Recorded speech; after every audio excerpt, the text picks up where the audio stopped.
శ్రీ సాయి సచ్చరిత 44వ అధ్యాయం. శ్రీ గణేశాయ నమ, శ్రీ సరస్వత్యై నమ, శ్రీ గురుభ్యో నమ, శ్రీ కులదేవతాయై నమ, శ్రీ సీతారామచంద్రాభ్యాం నమ, శ్రీ సద్గురు సాయినాథాయ నమ. ఓం నమో శ్రీ సాయి చిద్ఘన. మీరు సకల సుఖాలకు నిలయం, సకల సంపదలకు నిధి. మీ కృపతో దైన్యం నశిస్తుంది. మీ పాదాలకు సునాయాసంగా వందనం చేసిన వారి సమస్త పాపాలు క్షాళనమవుతాయి. ఇక భక్తిగా మీ పూజలు భజనలు చేసిన వారు ఎంతో ధన్యులు. సాయి యొక్క మందహాస వదనాన్ని చూస్తే ప్రపంచ దుఃఖాలన్నిటినీ మరిచిపోయి ఆకలి దప్పులు ఉడిగిపోతాయి. వారిది అటువంటి అలౌకిక దర్శనం. వారు సదా అల్లా మాలిక్ అన్న ధ్యానంలో ఉండేవారు. వారి మనసు ఏ కోరికలు లేకుండా నిరభిమానంగా, లోభం లేకుండా, వాసనారహితంగా ఉండేది. వారి మహిమను ఎంతని వర్ణించను. అపకారం చేసేవారికి కూడా ఉపకారం చేసేవారి శాంత స్వభావాన్ని ఒక్క క్షణమైనా ఎవరూ మరవలేరు. వారిని అంతరంగంలో ప్రతిష్ఠించుకోండి. రాముడు, కృష్ణుడు కమలాల వంటి కన్నులు కలిగిన వారు. సత్పురుషులు ఒకటే కన్ను లేదా కన్నులు లేనివారు. దేవుని రూపం అందంగా ఉంటుంది. అయితే సత్పురుషులు ఎప్పుడూ ఆనంద స్వరూపులుగా ఉంటారు. భగవంతుని నేత్రాలు చెవుల వరకు ఉంటాయి. సత్పురుషుల దృష్టి అంతకంటే అంతం లేదు. సత్పురుషుల దృష్టికి అంతమంటూ లేదు. ఏ యథామాం, నన్ను ఎవరు ఎలా భజిస్తే అలా వారికి ఫలితమిస్తానని దేవుడు అంటాడు. కానీ సత్పురుషులు నిందించేవారి యందు కూడా దయ కలిగి ఉంటారు. రాముడు, కృష్ణుడు మరియు సాయి, ఈ ముగ్గురిలో భేదం లేదు. పేరుకు ముగ్గురైనా వారు ఒక్కరే. అట్టివారికి నిజంగా మరణమన్న మాట మిథ్య. కాలునిపై కూడా శక్తి గలవాని వారికి కాలం ఎలా బాధ పెట్టగలదు? ప్రారబ్ధ సంచిత క్రియమాణ కర్మలు మనము తెలుసుకోలేము. సాయి గురు మహారాజ్ కరుణాళు అని తెలుసుకొని వారిని కరుణించమని ప్రార్థిస్తాను. అనేక వాసనల అలల తాకిడి మనసుకు విశ్రాంతి లేదు. సాయి, నీ దయే లేనిదే ఈ జీవికి ధైర్యం కలగదు. గత అధ్యాయారంభంలో మాట ఇచ్చిన ప్రకారం వివరించటం కుదరలేదు. ఇప్పుడు మొదటి నుండి చివరి వరకు అంతిమ సమయం సమీపించిందని తెలుసుకుని సాయిబాబా శ్రద్ధగా బ్రాహ్మణుని ద్వారా 14 రోజులు అహర్నిశలు రామాయణ శ్రవణం చేశారు. ఇలా 2 సప్తాహాలు రామాయణ శ్రవణం చేసి విజయదశమి రోజున బాబా శరీరాన్ని విడిచిపెట్టారు. వారు ప్రాణాలు వదిలిన తర్వాత లక్ష్మణమామ పూజ చేశాడని, జోగు హారతిని ఇచ్చాడని గత అధ్యాయంలో చెప్పబడింది.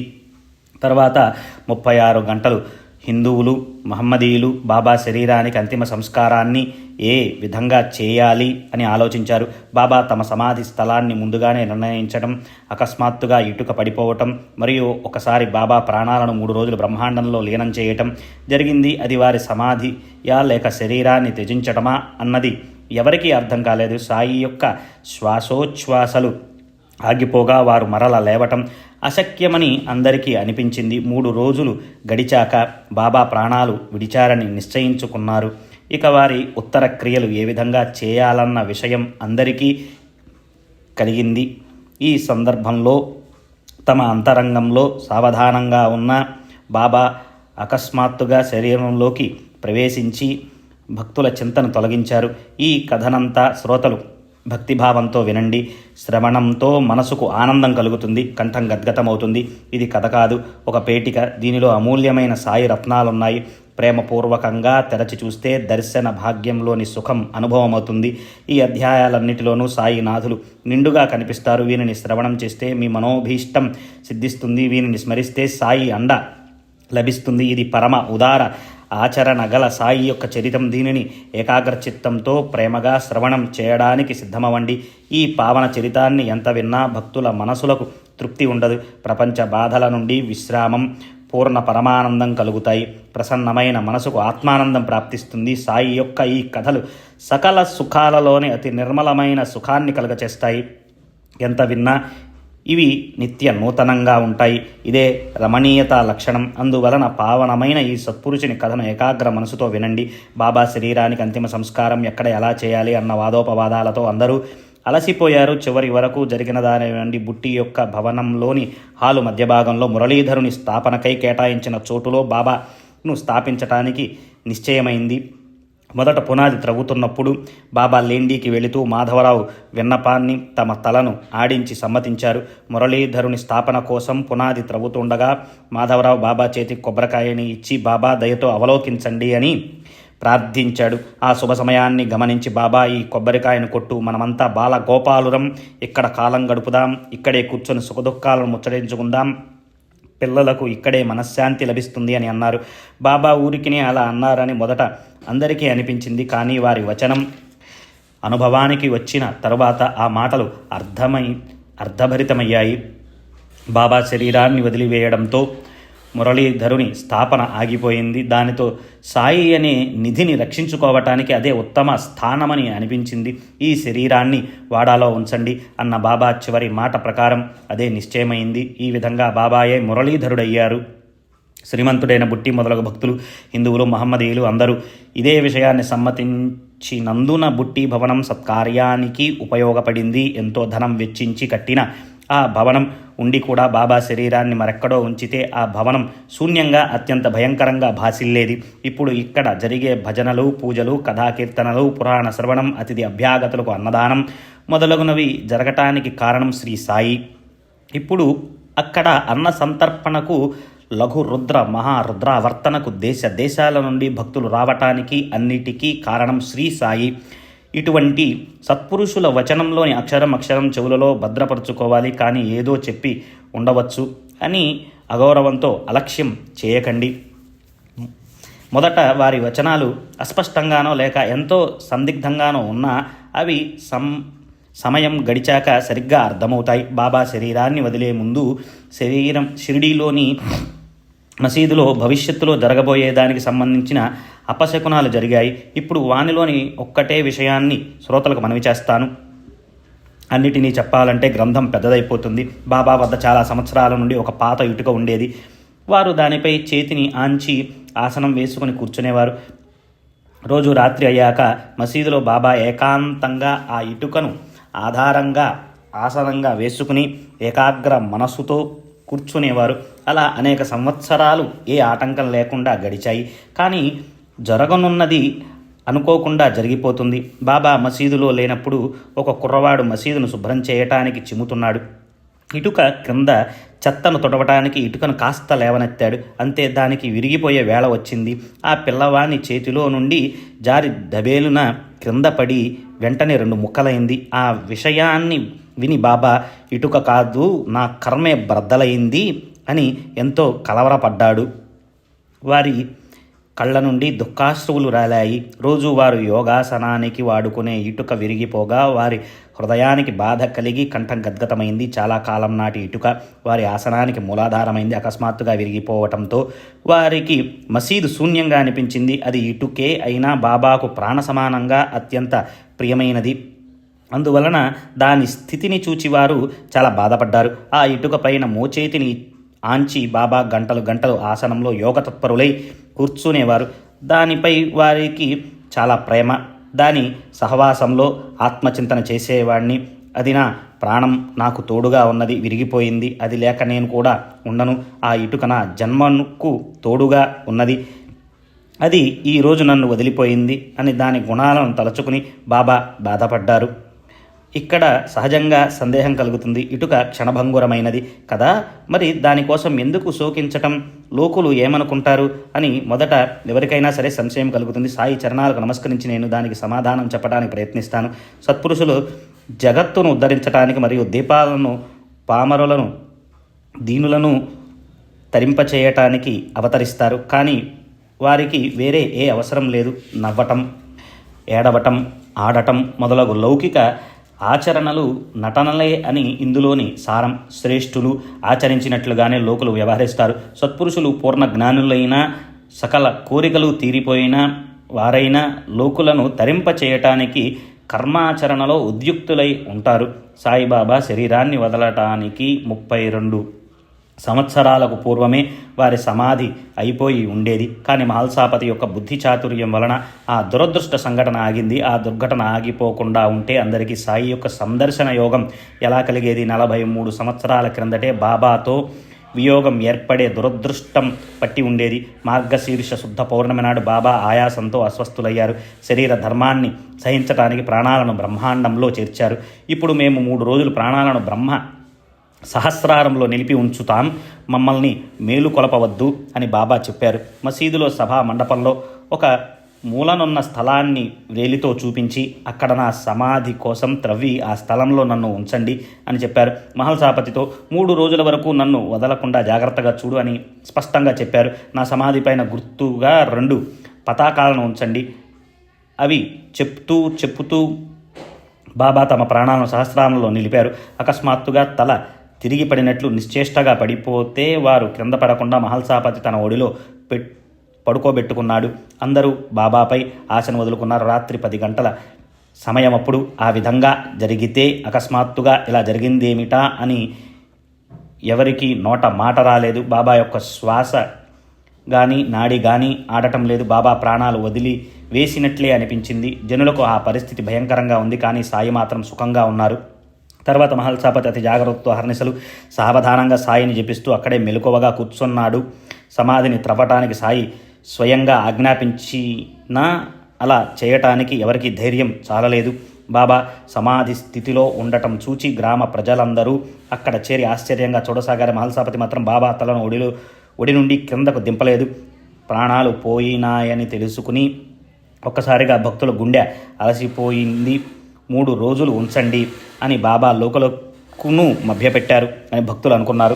బాబా శ్వాసోచ్ఛ్వాసాలు ఆగిపోయాయి. వారి ఇంద్రియాలన్నీ చలనరహితమయ్యాయి.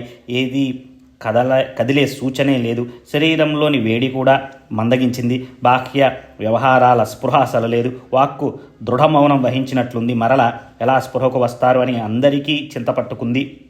2 రోజులు గడిచిపోయినా బాబాకు స్పృహ రాలేదు. మౌల్వీ, ముల్లా, ఫకీరులు వచ్చి ఇక మీదట ఏం చేయాలని ఆలోచించసాగారు. అప్పా కులకర్ణి, కాశీరాం వచ్చి బాగా ఆలోచించి బాబా తమ ధామానికి చేరుకున్నారు కనుక వారి శరీరానికి విశ్రాంతినివ్వాలి అని నిశ్చయించారు.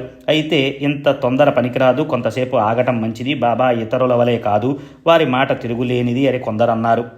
వెంటనే మిగతా వారు శరీరం చల్లబడిపోయింది, ఇక ఎక్కడి నుండి చైతన్యం వస్తుంది, అంతా ఎంత తెలివిలేని వారు అని అన్నారు. వారిని సరి అయిన వేళలో సమాధి చేయటానికి వారు చూపించిన స్థలంలో త్రవ్వండి, భక్తులనందరినీ పిలవండి, అన్నీ సిద్ధపరచండి అని అలా చర్చించుకుంటూ 3 రోజులు గడిచాయి. తరువాత తెల్లవారుజామున 3 గంటలప్పుడు బాబాలో చైతన్యం కలిగింది. మెల్లమెల్లగా బాబాకు స్పృహ వచ్చింది. శరీరం కదిలింది. శ్వాసోచ్ఛ్వాసాలు మొదలయ్యాయి. పొట్ట కూడా కదలసాగింది. బాబా వదనం ప్రసన్నంగా కనిపించింది. వారి కళ్ళు తెరుచుకున్నాయి.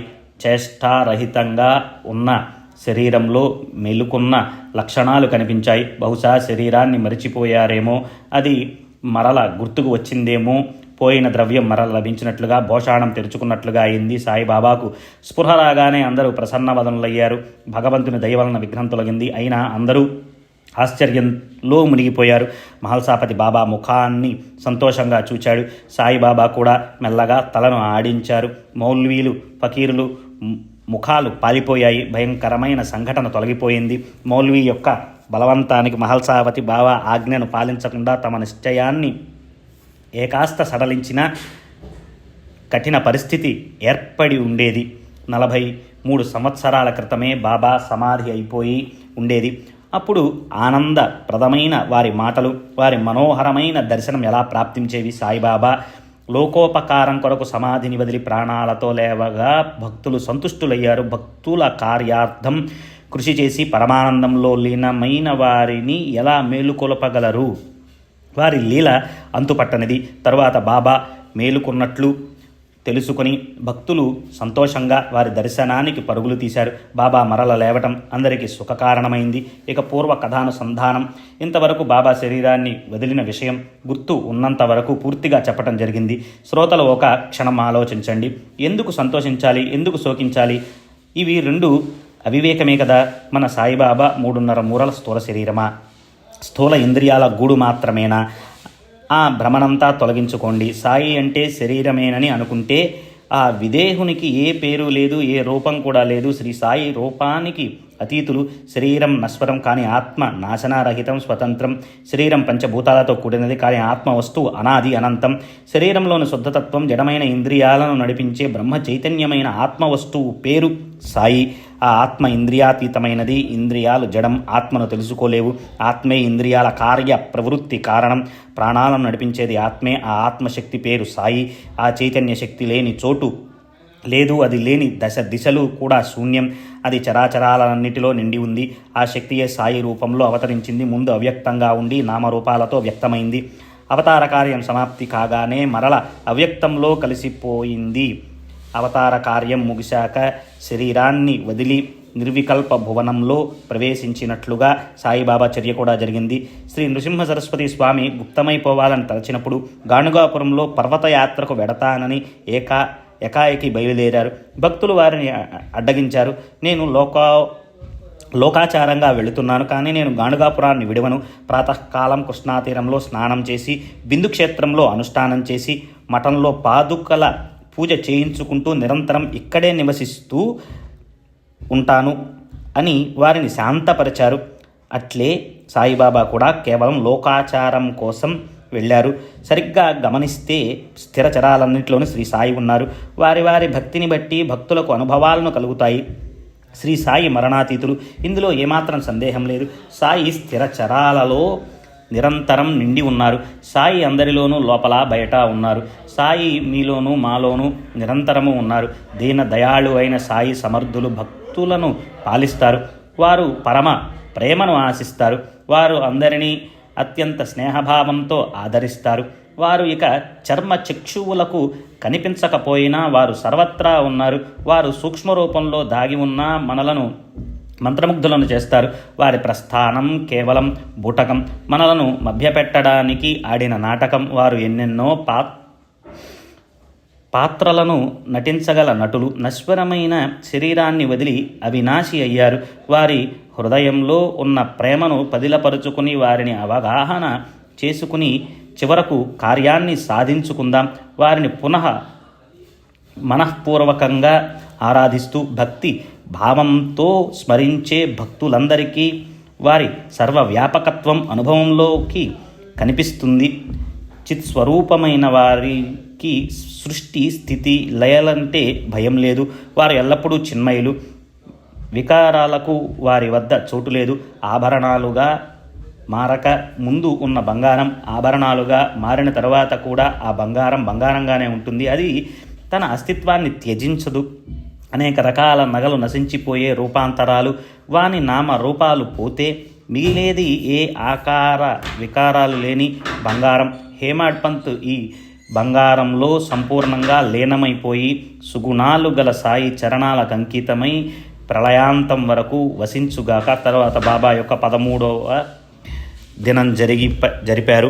భక్తరత్నమైన బాలాసాహెబ్ భాటే మరియు గ్రామంలోని బ్రాహ్మణులను సమకూర్చుకుని ఉత్తర క్రియావిధిని ప్రారంభించాడు. బాలాసాహెబ్ సచేల స్నానం చేసి తన చేతి మీదుగా తిలాంజలి, తిలతర్పణం, పిండ ప్రదానం చేశాడు. సపిండీకరణం మొదలైన ఉత్తర క్రియలు ఆయా వేళను శాస్త్రోక్తంగా జరిగాయి. న్యాయ ప్రమాణంగా ధర్మబద్ధంగా మాసికలన్నీ కూడా జరిగాయి. భక్త శ్రేష్ఠులైన ఉపాసిని బాబా జోగుతో వెళ్ళి భాగీరథి నది పవిత్ర స్థానంలో హోమాలు చేశాడు.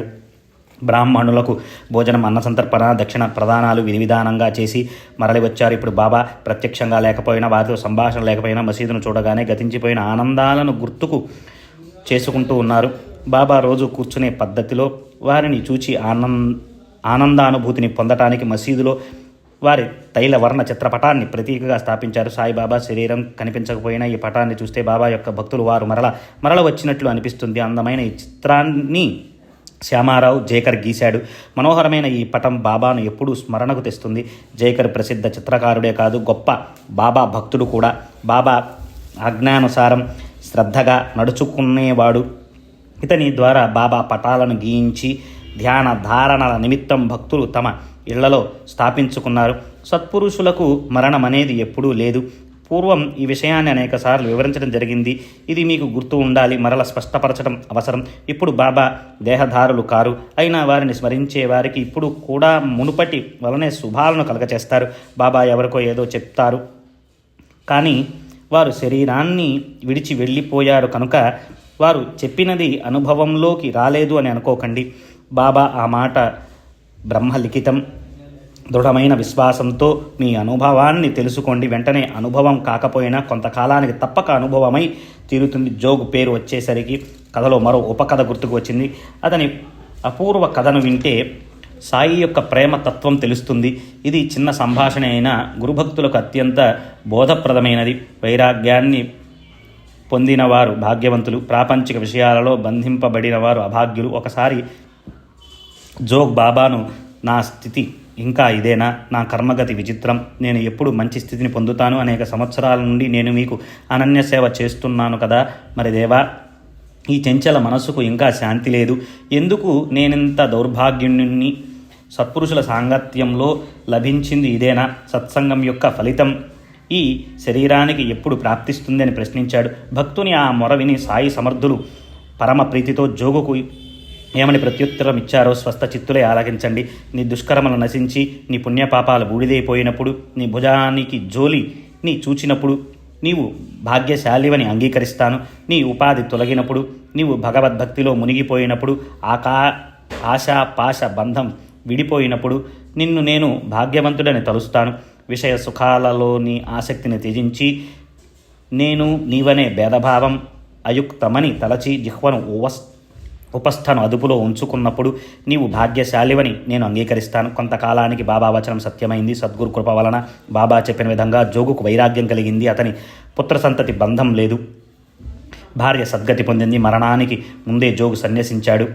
దానితో వైరాగ్యం సహజమే కదా. సాయి వచనం సత్యమై జోగు భాగ్యవంతుడయ్యాడు. చివరకు సన్యాస సంపన్నుడై బ్రహ్మలో విలీనమయ్యాడు. సాయిబాబా చెప్పిన విధంగా అతని స్థితి పరిణమించి సాయి యొక్క వచనం సత్యమైంది. జోగు నిజంగా భాగ్యశాలి. భక్తుల శ్రేయస్సు కొరకు తపించిపోయే దీన దయాళువైన సాయి షిరిడీలో త్రికాలాలలో బోధామృతాన్ని కురిపించేవారు. దానిని వినండి. నా యందు అత్యంత ప్రీతి గల వారిపై నా దృష్టి ఎల్లప్పుడూ ఉంటుంది. వారికి నేను లేని ప్రపంచం శూన్యం. వారి నోట నా మాటే వస్తూ ఉంటుంది. వారు నిరంతరం నా ధ్యానమే చేస్తారు. జిహ్వతో నా నామాన్ని జపిస్తారు. వస్తున్నా పోతున్నా ఏం చేస్తున్నా నా చరిత్రనే గానం చేస్తారు. ఈ విధంగా చిత్తం నా ఆకారాన్ని పొందినప్పుడు మంచి చెడు కర్మల యందు నిష్కృతి కలుగుతుంది. నా సేవ యందు ఇంతటి ఆదరం ఉన్న చోట నేను ఎల్లప్పుడూ తిష్ట వేసుకుని అక్కడే ఉంటాను. నాకు అనన్య శరణు వచ్చి అనవరతం నా నామస్మరణ చేసే వారికి నేను రుణపడి ఉంటూ వారిని ఉద్ధరించి నా రుణం తీర్చుకుంటాను. ముందుగా నాకు అర్పించక ఏం తినకుండా రసాస్వాదన చేయకుండా ఎప్పుడూ నా నిధి ధ్యాసలో ఉండే వారి ఆధీనంలో నేను ఉంటాను. ఆకలి దప్పులు కూడా నేనే అయి నా సమానులు మరెవరూ లేరని తలచే వారినే నేను ఎల్లప్పుడూ గుర్తుంచుకుంటాను. వారి ఆధీనంలో ఉండి ప్రవర్తిస్తాను. తల్లి, తండ్రి, బంధువులు, ఆప్తులు, ఇష్టులు, భార్యాబిడ్డలు వీరి మోహం నుండి బయటపడిన వారే నా చరణాల యందు భక్తి కలిగి ఉంటారు. వర్షాకాలంలో అనేక నదులు సముద్రంలో కలిసిపోయి తమ అస్తిత్వాన్ని మరిచిపోతాయి. అవి మహాసాగరమైపోతాయి. నదులు రూపాలు, వారి పేర్లు, వాని నీరు కూడా సాగరంలో కలిసిపోయి సరితా సాగరాల లగ్నమైనట్లు ఏకమైపోగా ద్వైతం పోతుంది. ఇటువంటి ఏకత్వాన్ని పొందిన భక్తులు మనసులో నామరూపాలను మరిచిపోయి వారు నన్ను ఆత్మస్వరూపంగా చూస్తారు. వారికి నాకంటే వేరు చోటు లేదు. నేను పరశువేదిని కాను, ఒట్టి రాయిని అని తెలపటానికి పుస్తక పండితులు ఇనుప ముక్కలను తెచ్చి నాపై ప్రయోగించారు. అలా ఇనుప కమ్మీతో నన్ను కొట్టగా అది సువర్ణమైపోయింది. దానితో నేను రాయిని కానని వారికి విచిత్రమైన అనుభవం కలిగింది. ప్రమాణమైన గర్వం లేకుండా మీ హృదయంలో ఉన్న నన్ను శరణుజొచ్చితే వెంటనే అజ్ఞానం నశించిపోయి శ్రవణం చేయవలసిన అవసరం ముగిసిపోతుంది. అజ్ఞానం శరీరమే నేను అనే బుద్ధిని కలుగచేస్తుంది. ఈ బుద్ధి కారణంగానే ఆది వ్యాధులు కలుగుతాయి. ఈ బుద్ధి ఆత్మప్రాప్తికి ప్రతిబంధకమై మనుషులను విధి నిషేధాల వద్దకు నెట్టుతుంది. నేను ఇప్పుడు ఎక్కడ ఉన్నాను, నన్ను ఎలా కలుసుకోగలరని మీరు అనుకుంటున్నారు కదూ. నేను మీ హృదయాలలోనే తిష్ట వేసుకుని ఉన్నాను. ఏ కష్టం లేకుండా మీ సమీపంలోనే లభిస్తాను. హృదయంలో ఎవరున్నారు, వారు ఎలా, ఎటువంటి లక్షణాలతో ఉన్నారు, వారిని తెలుసుకోవటానికి గుర్తులు ఏమి అని మీరు అడుగుతారు. హృదయంలో ఉన్నవారు ఎవరు, వారిని ఎలా శరణు వేడాలి అన్న విషయానికి స్పష్టమైన వివరణ శ్రద్ధగా వినండి. సృష్టిలో అనేక రకాల పేర్లు, రూపాలు అసంఖ్యాకంగా ఉన్నాయి. వానిని గడించడం సాధ్యం కాదు. ఈ నామరూపాలన్నీ మాయ యొక్క స్వరూపం. అట్లే సత్వరజస్ తపస్సు తమస్సు అనే త్రిగుణాలకు అవతల సత్తత్వం యొక్క స్ఫురణ అదే హృదయంలో ఉన్న రూపమని తెలుసుకోండి. నామ రూపాలు లేకుండా మిగిలిన నీవు హృదయంలో ఉన్న వాని లక్షణమని తెలుసుకొని వారిని శరణు వేడాలి. హృదయంలో ఉన్న నేనే అని గ్రహించినప్పుడు అన్ని ప్రాణులలోనూ నేనే విస్తరించి ఉన్నాను అని, నేను లేని చోటే లేదని అర్థమవుతుంది. ఈ దృష్టిలో అభ్యాసం చేయగా నా సర్వవ్యాపకత్వం అనుభవంలోకి వస్తుంది.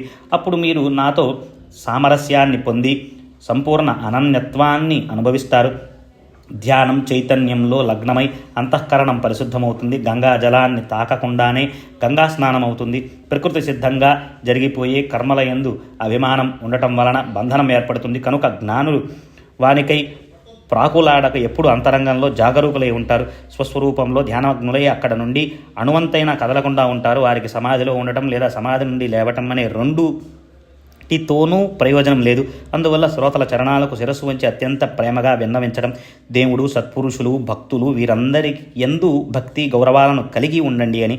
ఎవరైనా సరే ఎవరిని గురించి అయినా నింద చేస్తే వారు నన్నే దూషించినట్లు, నా హృదయాన్నే గాయపరిచినట్లు అని తెలుసుకోండి అని బాబా తరచూ చెప్పేవారు. చెడు మాటలతో ఎవరినైనా బాధ పెడితే నన్ను బాధ పెట్టినట్లే, కానీ ధైర్యంతో బాధను సహిస్తే నన్ను ఎల్లప్పుడూ సంతోషపెట్టినట్లు. ఈ విధంగా సాయిబాబా సర్వత్రా సర్వ ప్రాణుల్లోనూ లోపల బయట నిండి ఉన్నారు. వారికి ప్రేమ ఒక్కటి తప్ప ఏదీ ఇష్టం లేదు. పరమ మంగళకరమైన పరమామృతం వారి నోటి నుండి ఎప్పుడూ స్రవిస్తూ ఉంటుంది. భక్తుల పట్ల వారికి అత్యంత ప్రేమ. ఇది ఏ భాగ్యవంతునికి తెలియదు. వారితో సహపంక్తి భోజన లాభాన్ని పొంది వారితో నవ్వుతూ ఆడుతూ వ్యవహరించిన వారికి, వారి కోసం తపించిన వారి మనస్సులకు ఏమనిపించి ఉంటుంది? ఇటువంటి శిష్టాచార భోజన సమయాన నేను కూడా వారి ఉచ్చిష్ట భోజనానికి అధికారిని. ఒక్కొక్క కణాన్ని సేకరించి ఉంచాను. వానిని ఆనందంగా పంచిపెడతాను. ఇంతవరకు జరిగిన కథల కర్తృత్వాన్ని హేమాడ్ పంత్ ఆపాదించడమా? కథ యొక్క వక్త సాయి సమర్థులు, వ్రాసేవారు రాయించేవారు కూడా వారే. ఈ సాయి సమర్థుని కథను ఎంత వర్ణించినా నా మనసుకు తృప్తి లేదు. ఎప్పుడూ నాకు అదే ధ్యాస. అంతేగాక శ్రవణం చేసిన శ్రోతలకు కూడా ఆనందం. సాయి కీర్తిని గానం చేసిన వారు సద్భావంతో ఆలకించిన వారు ఉభయులు సాయి స్వరూపులవుతారు. మీరు దీనిని దృఢంగా తెలుసుకోండి. ఇప్పుడు హేమాడ్ ఈ అధ్యాయాన్ని పూర్తి చేసి సాయికి సమర్పించిన ప్రేమతో వారి చరణాలను పట్టుకుని తరువాత కథను చెప్పుతున్నాడు. స్వస్తి శ్రీ సంత సజ్జన ప్రేరితము భక్త హేమాడ్ పంత్ విరచితమైన శ్రీ సాయి సమర్థ సచ్చరితంలో శ్రీ సాయినాథ నిర్మాణమును 44వ అధ్యాయం సంపూర్ణం. శ్రీ సద్గురు సాయినాథార్పణమస్తు. శుభం భవతు.